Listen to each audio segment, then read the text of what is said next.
Good morning. So I gain a pound, I lose a pound, I stay the same, and then I end up giving up. Ever gone through that cycle before? Well, today, over the next 3 to 5 minutes, I'm going to be talking about a few things to consider when you're going through these stages. Because I had a chat with someone, must have been Saturday actually. Yeah, literally Saturday. And one of the ladies actually said that she was literally moments away from giving up. She felt really kind of a bit like, just not really too motivated. And pretty much one day of workouts, of checking in with someone, of hitting their meals, completely changed the way they feel from here to here. Like literally, like giving up, not working to going there, because they just stuck with it, even when they weren't feeling motivated. They weren't motivated at all. And that's point one. That's one of the differences there, is doing it when you're not motivated. What if you didn't actually need motivation to do it? Because it is a dichotomy. We feel like we need motivation to do something, but actually what we do will create motivation. Because then we create energy, and energy and motivation come hand in hand. Have you ever spoken to someone who is super motivated but really low on energy? They come hand in hand. Hey Sue. Hey Julianne. So point one here is to consider that we have to do something to change the way we feel. Number two, and just how quickly we can change the way we feel, which is really exciting because it can seem like a real uphill battle.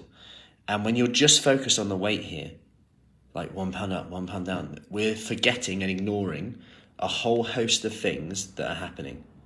Like I always talk about, from our mobility, from our ability to walk upstairs without feeling tired and breathless, from our ability to get up and down from the floor, to climb on a table and wash some windows, as one of the ladies said the other day, which seemed to surprise her husband, to all of these, into our bone density, our disease risk, our eating habits, our sense of achievement. All of these things, they don't matter now because the scale.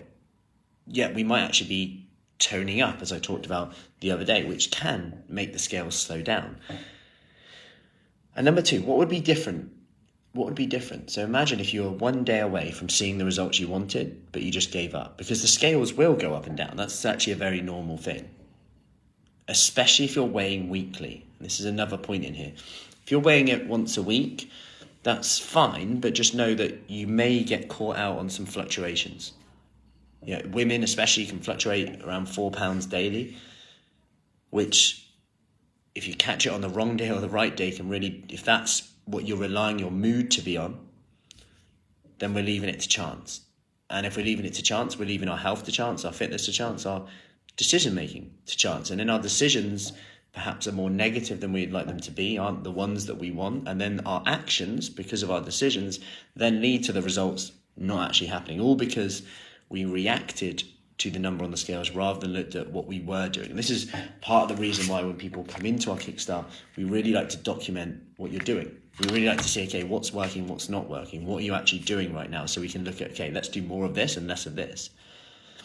So number three is consider where you are on the emotional cycle of change. So I've talked about this before. I'm just going to share my screen. So whenever we change, we start off and we have this uninformed optimism. It's exciting, so exciting, but it's a bit like going at night, when you're buzzing, really excited. Maybe you're starting something the next day, you get up and you're like, I actually have to get up now. I want to snooze. I have to get up for a 6:30 session. I'm meant to, eat this, try this recipe, whatever, all this stuff that this is too much. Can I do it? We drop into the valley of despair. Can I do this? You know what? And it gives you a dopamine hit to quit here. You'll get a dopamine hit because you lose a lot of the responsibilities. You drop responsibilities, so your brain rewards you because now you have less stress, right? If you have less stress, you generally feel better. So your brain rewards you for giving up, but it's hard anyway here. When you spend time here, you're very like, it's too hard, I can't do it. But you feel quite good because you don't have to get up at a certain time. You have to try and fit something else in.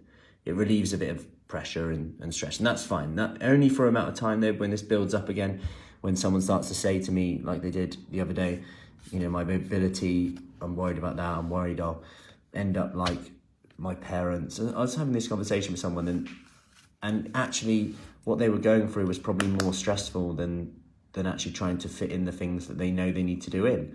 And what normally happens is we then go again up here, and we try something else again. So then we go into that stage again of excitement, and the cycle continues unless we can push through this.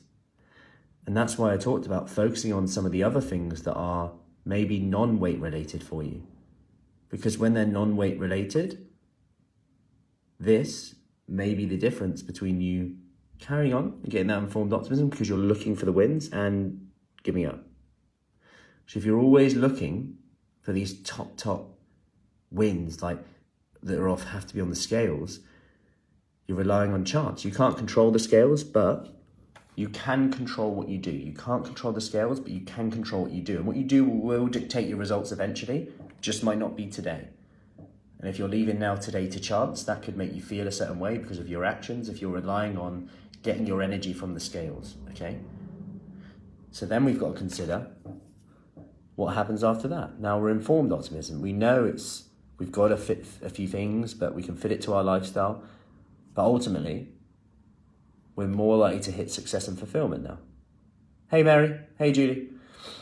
So I wanted to share that with you if you are in that stage where you're like, it's not working. I'll just give up. Just to have the motto of one more day. What if I tried for one more day?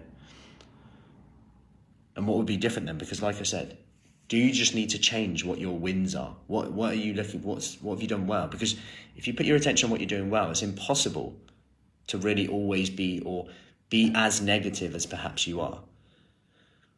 I'm not saying you are, but we all do it, and me included. If I write down 3 wins from the day before every morning, and that starts me off on good set, or my alternative is I open up my emails and I could be faced with something straight away that I've got to sort out, and I'm like, this, and I could conclude based on that situation that everything is just crazy, when actually it's not. One thing might be, but I've just written down 3 wins, which is pretty cool from yesterday.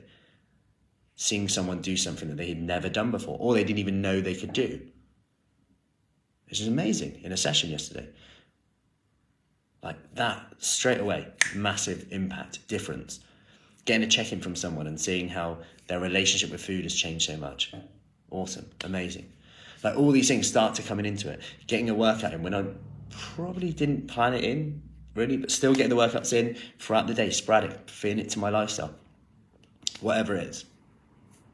Making dinner for Mrs. Fruci. Win. And these all give you little confidence hits along the way to keep you going for long enough to see the results that you want. Anyway, great stuff, Sue. Good to see that again for a motivational surge. Yes, that's it. You'll keep going through these cycles. I believe that. But remember, it's normal. It's not, it's not meant to be easy, and it's actually hard either way, just being honest. Not many people will admit that. It's hard whether you do it, hard whether you don't do it, but the results are very different, right? And then you've got to choose the results that you want, whether you want that mobility, flexibility, more energy, waking up, jumping out of the bed, that kickstart again, that spring back in your step, or whether it's just easier not to do it and just say that's the way it is. And that's fine if you're happy with that. But I just speak to a lot of people who aren't happy with that, and maybe, sadly, even feel guilty about wanting to change, but are perhaps a little bit embarrassed because they've tried so many times and they're worried what other people would say. Oh, you're doing another diet. Oh, you're trying to. Oh, it's not work. You won't work. You can't do it. And I flipping out. And then they feel the pressure that they've got to do it. This and that. It's all around that pressure around other people, which is really sad, and something that we as an industry, health and fitness industry, have to change, and as a society, really. We make people feel guilty for wanting to lose weight because they feel like they should be happy the way they are. And you can be happy the way you are and want to lose weight as well. The two things that can coincide. People feel guilty for saying, I want to fit my clothes better.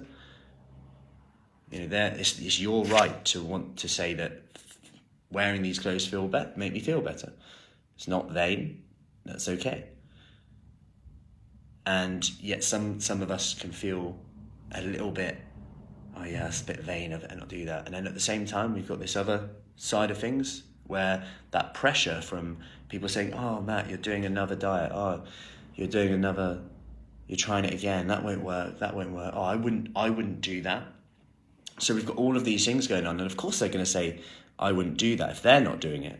Because you're probably holding a mirror up in front of their faces, which is making them feel uncomfortable as well. So the key message here, as it always comes back to, is make sure you choose the decision, make the choice that just makes you happy today. And if you apply that today, you're probably going to make more better decisions for you and for loved ones in the long term as well. Anyway, I hope that helps. There was rabbit holes and tangents in that, but they're always the best ones. So, have an awesome day. Hi, Jodie. Have a good week. Stay safe, and I will see you soon. Take care.